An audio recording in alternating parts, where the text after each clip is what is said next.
रामायण क्या है? एक रात की बात है। माता कौशल्या जी को सोते में अपने महल की छत पर किसी के चलने की आहट सुनाई दी। नींद खुल गई। पूछा कौन है? मालूम पड़ा श्रुतकीर्ति जी, सबसे छोटी बहू, शत्रुघ्न जी की पत्नी। माता कौशल्या जी ने उन्हें नीचे बुलाया।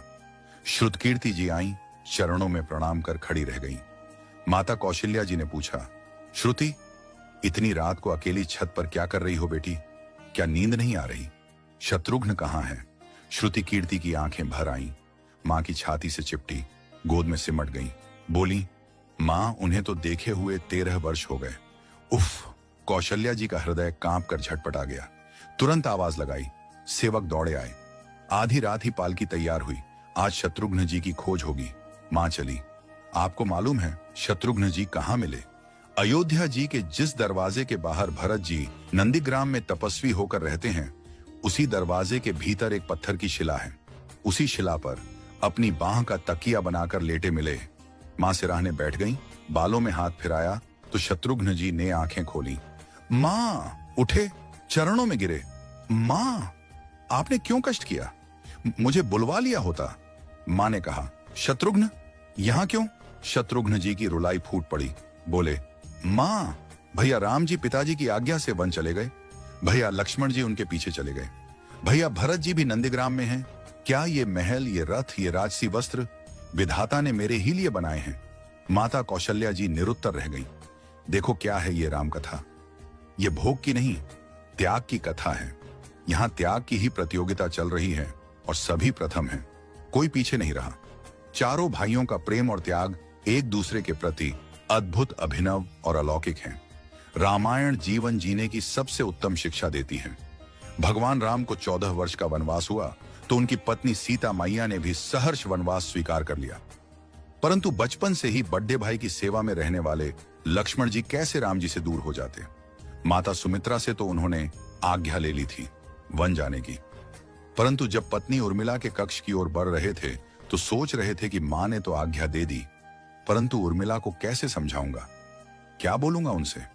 यही सोच विचार करके लक्ष्मण जी जैसे ही अपने कक्ष में पहुंचे तो देखा कि उर्मिला जी आरती का थाल लेके खड़ी थी और बोली, आप मेरी चिंता छोड़ प्रभु, श्री राम की सेवा में वन को जाओ। मैं आपको नहीं रोकूंगी।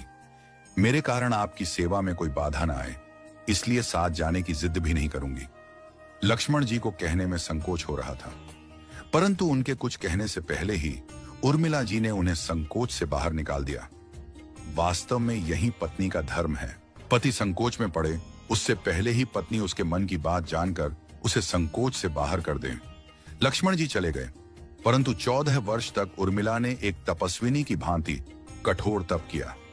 वन में प्रभु श्री राम माता सीता की सेवा में लक्ष्मण जी कभी सोए नहीं, परंतु उर्मिला ने भी अपने महलों के द्वार कभी बंद नहीं किए और सारी रात जाग जाग कर उस दीपक की लौ को बुझने नहीं दिया।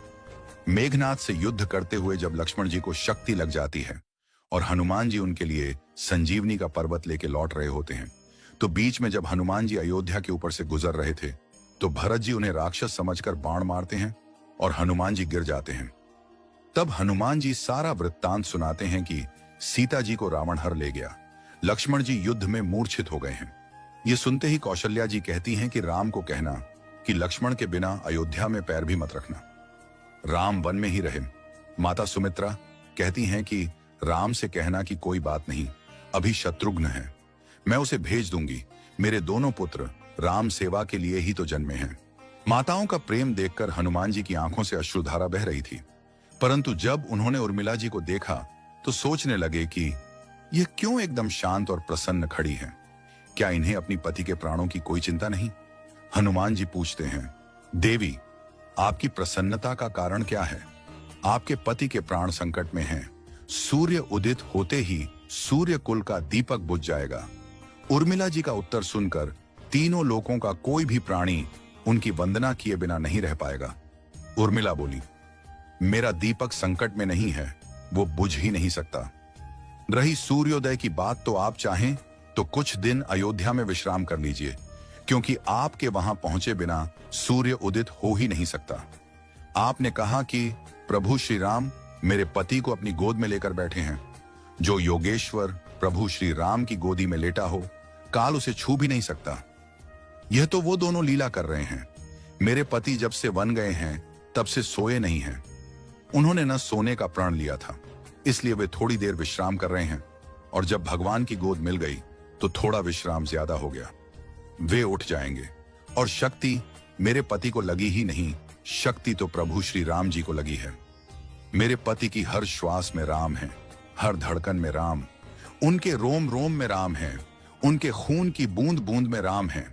और जब उनके शरीर और आत्मा में ही सिर्फ राम है तो शक्ति राम जी को ही लगी, दर्द राम जी को ही हो रहा। इसलिए हनुमान जी आप निश्चिंत होके जाए, सूर्य उदित नहीं होगा। राम राज्य की नींव जनक जी की बेटियां ही थीं, कभी सीता तो कभी उर्मिला। भगवान राम ने तो केवल राम राज्य का कलश स्थापित किया, परंतु वास्तव में राम राज्य इन सब के प्रेम, त्याग, समर्पण और बलिदान से ही आया। जिस मनुष्य में प्रेम, त्याग, समर्पण की भावना हो, उस मनुष्य में राम ही बसता है। कभी समय मिले तो अपने वेद, पुराण, गीता, रामायण को पढ़ने और समझने का प्रयास कीजिएगा। जीवन को एक अलग नजरिए से देखने और जीने का सुर मिलेगा।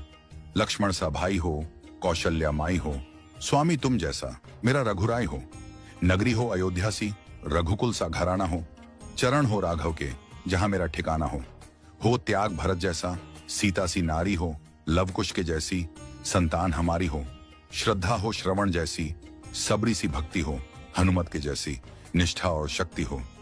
ये रामायण है, पुण्य कथा श्री राम की। जय जय श्री राम।